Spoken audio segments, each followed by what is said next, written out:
শোন, পৃথিবীতে অনেক মানুষ আছে, এই যে পিছনে একজন দেখছিস না, উনিও কি এই যে এমনি করে বসে আছে, বুঝছিস না? মানুষের এক একজনের লাইফ এক এক রকম, বুঝছোস? ধর আমার এমন একটা টাইম ছিল আমি প্যান্ট পরতে পারিনি, আমি প্যান্ট পরছি, আমি তো কাপড় ছাড়া ছিলাম না। ধর 150-200 টাকার প্যান্ট দিচ্ছি আর কি নিউ মার্কেট থেকে, ঠিক আছে?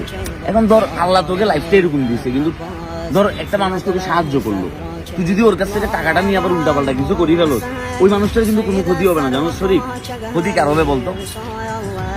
তোর হবে। কেন হবে জানোস? ওই মানুষটা তোকে বিশ্বাস করে টাকা দিচ্ছে, কিংবা টাকা না মানে তোকে সাহায্য করছে, কিন্তু তুই কি করলি? তার কথাটা না শুনি তুই একটা মিথ্যা কাজ করলি, তাহলে এটা কিন্তু পাপ কিন্তু তোর হবে। ওই পাপ পাবে তোর আম্মাকে, মানে তোর পুরো পরিবার আবার পাপের ভিতরে বাঁচি যাবে, বুঝছো? পরিশ্রম কর, পরিশ্রমে কোনো লজ্জা নেই। প্রয়োজনে মানুষের কাছ থেকে খুশি খাবি, ওটাতে লজ্জা নেই, কিন্তু বাবা চুরি করা যাবে না, কারো 1 টাকা মারি করা যাবে না, বুঝছিস না?